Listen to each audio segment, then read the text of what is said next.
This episode is brought to you by FX's The Beauty Official Podcast. Join host Evan Ross Katz on the official podcast for FX's hottest new series, The Beauty, taking you behind the scenes with its amazing stars as they discuss the show's most jaw-dropping moments. Featuring Evan Peters, Anthony Ramos, Jeremy Pope, Ashton Kutcher, Rebecca Hall, Bella Hadid, Meghan Trainor, Isabella Rossellini, Jessica Alexander, and Ari Grainer. Search FX's The Beauty wherever you listen to podcasts.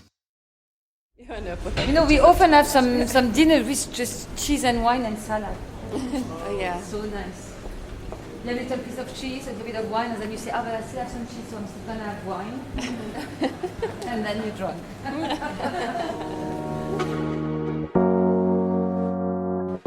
I'm Aislyn Greene. This is Travel Tales by Afar. In every episode, we hear from a traveler about a trip that changed their life. Plus, this season, I'm sitting down with each storyteller to talk about life's big travel questions. Well, I'm not really sitting down with them because I'm recording all of this from my houseboat in Sausalito, but you know what I mean. This week, I'm telling my own travel tale after 4 years of hosting the show. Since I think it would be weird to interview myself, I'll just share a few things. I have worked at Afar for almost 10 years. I started as an editor with the magazine, but then about 5 or 6 years ago, we launched Travel Tales as a live event series. Right before the pandemic, we decided to turn it into a podcast, and thank goodness we did. And over the course of all those years, I've had incredible opportunities to travel. I've hung out with penguins in Antarctica, I've parasailed in the Maldives, hiked in Patagonia, and through it all, food has been a constant, even in Antarctica. Like many people, I believe that food is one of the best ways to get to know a place. Through it, you can see what a culture cherishes, the rituals and the ingredients and the dishes that they hold sacred. As you'll hear shortly, I first fell in love with this concept while living in France. I was doing a study abroad program in Rennes, a city in the Brittany region of France, and that experience just opened my eyes to the simple pleasures of really good ingredients. I remember eating wild strawberries and freshly shucked oysters in Concal. I devoured buckwheat crepes by the kilo and Queen Amman pastries. This was years before they became big in the States. And I reveled in the long Saturday lunches I'd have with my host family, filled with wine and cheese and always capped with tiny espressos. Recently, I was able to return to France, once again to eat. But this time, I was on a trail designed specifically for that purpose.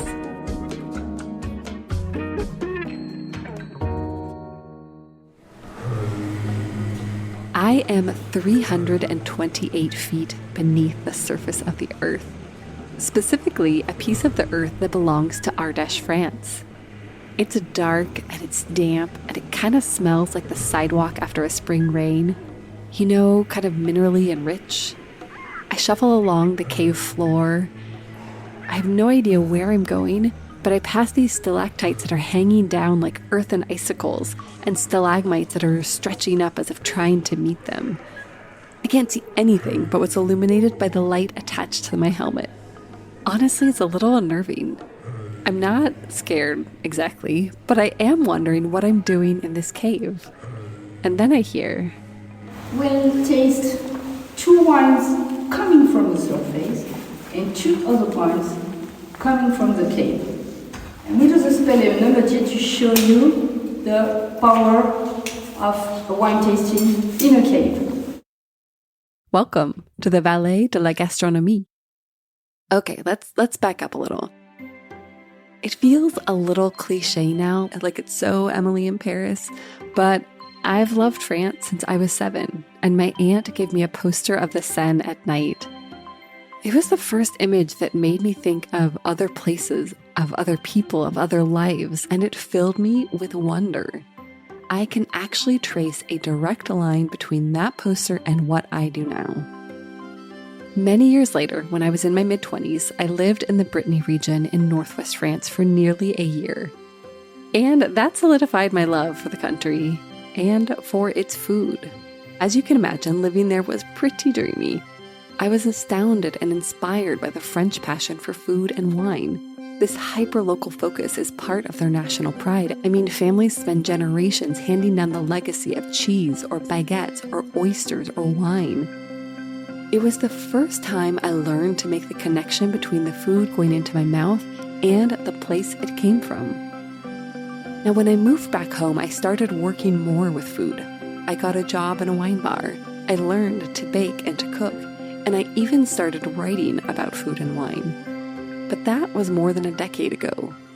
And those threads that tied me to France had started to fray. My French fluency had faded, and while food was still a big part of my life, last year I'd been feeling less and less connected with where it comes from. I found myself in Safeway more than at the farmer's market, even though I live in Northern California, which is no slouch in the cool local food department. And then I learned about the new Vallée de la Gastronomie, a 400-mile trail designed to help travelers explore the gastronomic regions of France. They were hosting a media tour to help journalists understand the trail, and naturally, I jumped at the chance to go. The first thing I thought when I read about the trail was, oh my God, there are just way too many amazing things to do. You can take cooking classes and meet with olive oil makers, go on fishing excursions and tour chocolate factories. It would take you a year to do it all. Fortunately, I didn't really have to decide what to do because the people who manage the trail had planned our trip for us. And it's not just eating. You get to meet people who actually craft the fancy foods we like to eat. The people who make the food that France is so rightly associated with. The people like Nicholas, a joyful truffle hunter with a Clark Gable-style mustache and one of the first people I meet on the trail. From the moment we walk in, it is clear that Nicholas, A, loves truffles, and B, is one of those fascinating people with a crazy amount of specific knowledge on a very obscure topic. These are my favorite kind of people, by the way. As Nicholas preps his truffle gear, my fellow journalists and I immediately start to ooh and ah because we are in truffle Disneyland. There is truffle pasta and truffle mustard and even truffle ice cream. I'm still sad I didn't get to try the ice cream. But then we are distracted by the world's cutest truffle hunter. No, it's not Nicholas, but Tyga, a 9-month-old puppy. She bounds up, full of energy. Honestly, she seems way too bouncy to dig up what is arguably the world's most precious mushroom. Nicholas promises that we'll get to watch her do her thing, but first, he's going to drop some knowledge. Like the fact that truffles begin as spores. And Nicholas has an appropriately French way to explain it.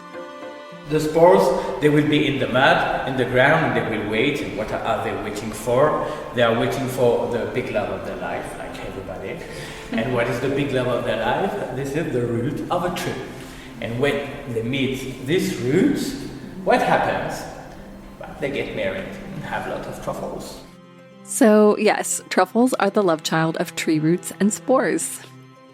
Nicholas has lots more to say, like the fact that all of their truffles come from within 125 miles of where we are standing, and that in just a few minutes, we're going to be hunting for summer truffles, his favorite of all the truffles. As he talks, I realize that finding truffles is practically an act of magic. He tells us that animals are the only ones who can smell truffles way, way, way down in their tree root love nests. And by law in France, you can only use 2 kinds of animals to find them: dogs and pigs. Nicholas says he doesn't want to share his bed with a pig, so he uses a special kind of dog. This breed is called Lagotto Romagnolo. If you couldn't tell by his over-the-top Italian accent, Lagotto Romagnolos are Italian dogs that have an incredible sense of smell. This means that it's finally Tyga's time to shine. So we all troop out to the large wooded backyard where sunlight is filtering through the trees and birds are chirping. It's so idyllic.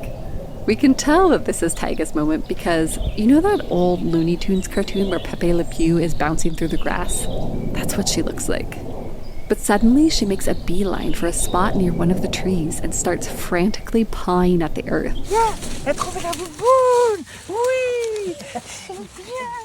Nicholas squats down. He pushes Tyga aside and starts digging where she'd been digging. Tyga is very annoyed by this, but eventually flops on the ground as Nicholas uses what looks like a very scary dental tool to carefully scrape around a truffle about the size of a small apple. A few minutes later, he pulls it out of the ground and holds it up with this big grin.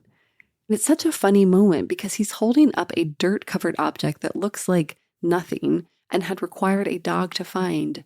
And yet, this truffle can be sold for more than $300 a pound. It's exactly the kind of experience I'd been hoping for.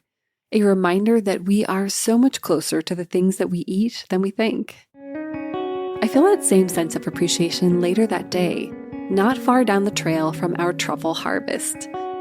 We're standing in a field near Charolles, France, watching cows eat grass. But these aren't just any cows. They're Charolais cows, and I have never seen so much bovine personality.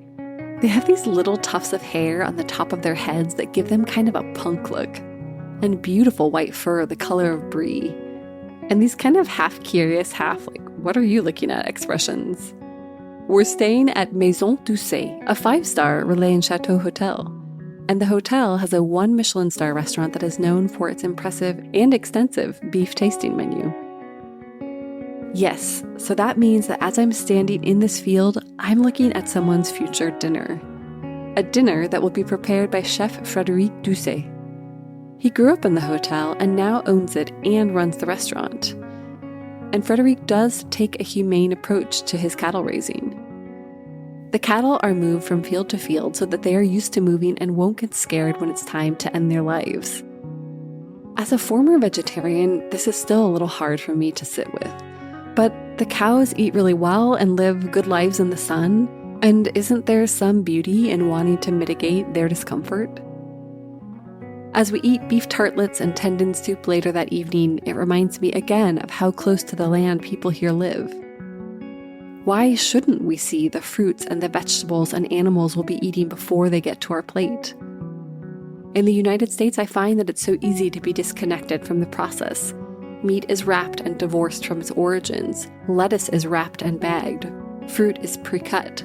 Not that France is immune to that, of course, but in these small regions, it feels like those connections have remained strong.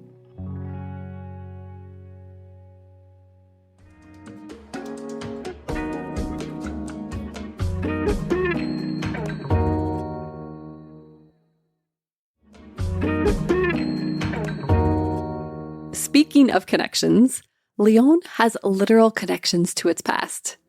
It's known as the capital of gastronomy in France, and it's almost the midpoint along the trail.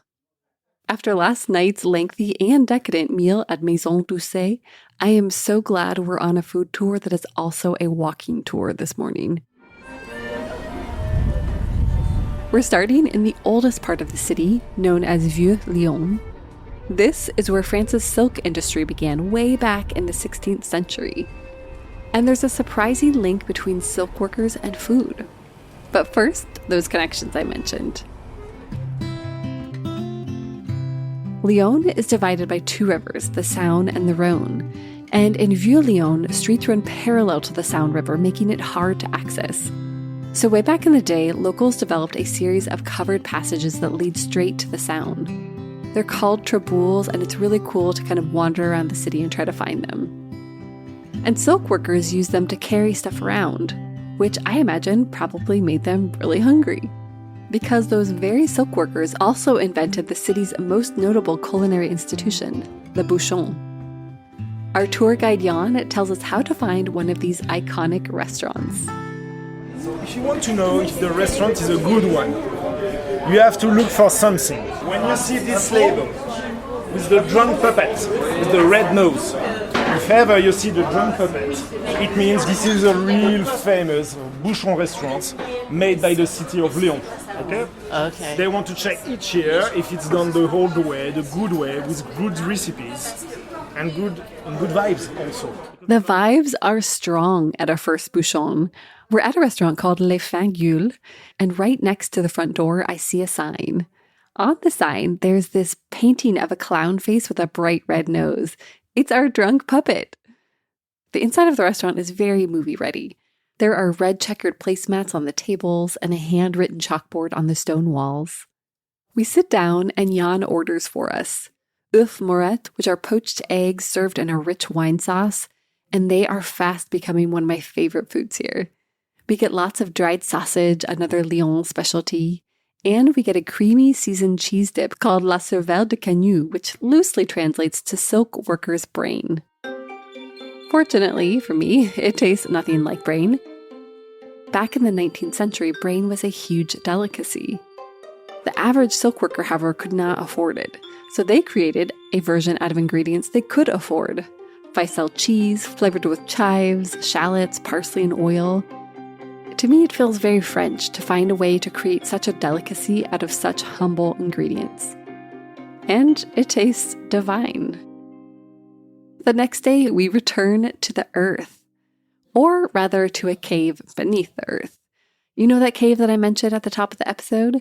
It's called La Grotte Saint-Marcel, and we're here because some genius came up with spelunking, a mashup between wine tasting and spelunking. We pull on these long-sleeved green suits and helmets with lights on them. I've never felt more like a Ghostbuster. Our shoes echo on the metal stairs that lead us down, down, down into the cave. And as we walk, we chat with our 3 guides. There's our cave expert, and a woman named Jezebel Gendre, our wine expert, and there's Raphael Pommier, a winemaker who is actually aging wines in these very caves. I immediately love spelunking, I really do. It's a summer day, but as we climb deeper into the cave, I can feel the air cooling. Raphael says that the temperature stays very consistent here, even in the heat of summer, which is why he's aging his wines in these caves. It's Mother Nature's wine fridge. Our spelunking guide tells us that there are nearly 40 miles of galleries to explore, and that the cave has no organic life. With all the stalactites and the stalagmites, the cave looks like a city melted in the sun and solidified, almost like Gaudi sculpted it. We carefully climb and sometimes slip our way deeper and deeper into the cave. I'm surprised at how safe and how cozy it feels. I actually want to keep going. But we are here to taste wine, and as our guides remind us, we still have to hike back out afterwards. So we settle into a little enclave with natural stone benches, and Raphael and Jezebel start pulling out bottles from their backpacks. We start with a local mineral water to cleanse our palates, and then they pour the first round of wines. But before we taste, we have to do one more thing. Turn off our lights. I have never been in such darkness. It's so dark I can't see anything, not even the shadow of my hand. It's disorienting and a little terrifying. There's that primal sense that comes, like, what if something lunges at us from the darkness? I try to soothe myself by remembering that there's no organic life here, but still. This, however, is what makes the tasting so special, Jezebel tells us. She hands me a glass, and I am shocked at what I can smell even with the glass a foot from my nose. With my sense of sight obscured and no interference from the natural world above, the aromas practically bounce out of the glass and into my nostrils. Focusing on tasting also helps keep my fear in check. I'm not thinking about the darkness around me, but rather what I'm smelling and tasting as we make our way through Raphael's wines. Raphael tells me this isn't surprising. When they do the experiment, of this absolute darkness, people get afraid, and after a couple of minutes they ask, could we switch on the light? But when we do a tasting, we've noticed that we could spend half an hour just tasting wine in the dark. Yeah. Because in fact, we are not losing senses. We're using another one, the smell and the taste. We're still connected. Yeah. We're still surrounded in an environment where something is happening. It's true, because at first I was like, ooh, this is scary. And then once we started tasting the wine. There's something so intimate about sitting in the dark, tasting wines with the person who has nurtured them from soil to bottle. This reminds me that wine, like truffles, is at its root an agricultural product. And even though I am underground, I feel grounded.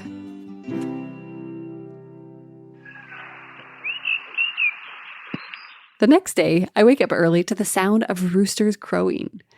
We've stayed with Raphael and his wife Rachel, who live in an 18th century home called Domaine de Coussignac. Because it's so early, I decide to walk through their vineyards. Ardèche is the only region in France without a major train or highway system, and you can feel the softness. Bees and other insects buzz around, signs of the fruit to come. Dogs are barking, and it's so ripely summer, I can practically hear the vines growing. It's the perfect weather to visit Aix-en-Provence, our next stop on the tour. When we arrive in Aix, it's like summer is just showing off now. The city is electric, all fountains and people strolling in the streets. No wonder so many famous artists were inspired to create here. There's just something about the color of the buildings, the energy in the air. But while the light is gorgeous, I'm most taken with the farmers market. We're in a square off the main thoroughfare, and I don't know if I've ever seen such gorgeous produce. Cherries glisten beneath the trees, asparagus bundles stand at pert attention, olives gleam appealingly. We taste and we buy and tasted by, and finally settle down to properly eat our treasures over espressos. You know, when it's the first one of the years that you eat, you have to make a wish. Oh, yeah? Really? Yes. Any fruits, huh? So you can make a lot of wish at the beginning of summer. Yeah. I make a wish that I can move to Aix. Our trip is nearly over, but I'm not quite ready to say goodbye yet. But I put it out of my mind because there is still more to taste. Things like almond-filled nougat and a goat cheese called calisson. And finally, another calisson, but this one a candy that you can only find in Provence. The delicacies are made with a paste of almonds and candied melon spread over a wafer of unleavened bread and then topped with royal icing. They look kind of like the petals of a daisy. And apparently they have a royal origin story. So the legend says that it was for the King Roi René. King Roi René was in the 15th century and he was getting married with Queen Jeanne. But Queen Jeanne has always a long face. She was not very smiling person. And Roi René asked his pastry man, try to make something nice for her, you know. And he created a calisson. And when she tries the calisson, she eats it and she smiles. I love that these treats were made for a sad queen centuries ago, and yet I'm buying them in a little shop right down the street from the local farmers market. I'm blissed out on the taste, the sun, the light in this town, the mountains in the distance that inspired Paul Cézanne all those years ago. It's so easy to fantasize about moving here, especially now that we're nearing the end of the tour. I would visit the farmers market every day and cook every night, and life would be so much more perfect than it is at home. Right? Marseille, our final stop, is famous for a lot of things. It's the second largest city in France. It's on the coast, so there's lots of delicious seafood. And it's also famous for its navettes. These cookies are simple affairs, just a mix of flour, sugar, olive oil, and orange blossom water, no leavening agent like yeast. And they're shaped like little boats, which is a nod to history. Arrivée des Saintes en Provence. Okay. Allez, je vous laisse. Merci. So when the Saints originally arrived in Provence, so they came on a boat. So the original baker created this shape to represent their arrival in Provence. Voilà. La navette est un biscuit typiquement marseillais. C'est pas provençal, marseillais. We're at Les Navettes des Écoules, a family bakery famous for its navettes. We arrived too late to witness any baking, and we all deflate a little bit. But the bakery's charming owner, a salt and pepper-haired grandfatherly type named José Orsoni, wants us to taste everything. And we oblige because that's what we're here for. We taste the traditional navettes, a pound cake-like finger, and these almondy macaroons made without flour. I love the subtle sweetness of the biscuits, the hint of orange blossom. They're the kind of cookies you could eat like a million of and feel that it's a vaguely healthy thing. I think Jose feels bad that he couldn't show us their baking process, so he invites us for a glass of wine. We all walk over to a little plaza where clearly he knows everyone. We order white wines, and Jose claims that we can dunk our biscuits in the wine, and then he lights up a cigarette, his eyes twinkling. He tells us that this is one of the oldest plazas in Europe, which I haven't really been able to fact check, and about the cellars beneath the city. Soon it becomes clear that he's like the mayor of this plaza. Person after person comes by shouting something in French. And it feels very fitting that we're ending our trip with the head of one of the most famous family-owned bakeries in the city. It's another person who spent his life passionately protecting a culinary tradition. Our wines arrive, I tip my head back, and I drink it all in. It's now 5 months later. I'm back home, far from French goat cheese and cave wine tasting and Lyon bouchons, sadly. I am not living in Aix yet, but the Vallée is still with me. It's with me in the ingredients I brought home, in the wine I lugged very carefully in my suitcase. It's with me in a deeper way, too. Before this trip, I felt pretty caught up in the business of life. I had walked away from the beautiful purity of ingredients. I was shopping at boring grocery stores instead of the farmer's market. Being in France, though, it felt like a homecoming. As I looked closer along the trail, I began to see that the real beauty of it is meeting the people behind those famous French foods. You get to meet the families who have been protecting foodways for generations. And while I won't find calisson or that hyperlocal cheese in my neck of the woods this weekend, I think I'll return to the farmer's market.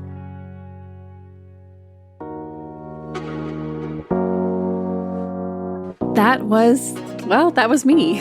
If you want to learn more about the Vallée de la Gastronomie, and how could you not, I will link to the website in our show notes. I'll also link to my Afar bio and my social media handles.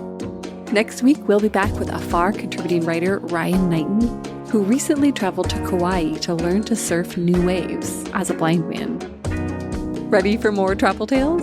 Visit afar.com/podcast and be sure to follow us on Instagram and X. We're at Afar Media. If you enjoyed today's exploration, I hope you'll come back for more great stories. Subscribing makes this so easy. You can find Travel Tales by Afar on Apple Podcasts, Spotify, or your favorite podcast platform. And be sure to rate and review the show. It helps other travelers find it. This has been Travel Tales, a production of Afar Media. The podcast is produced by Aislyn Greene and Nikki Galtaland. Music composed and produced by Strike Audio. Everyone has a travel tale. What's yours?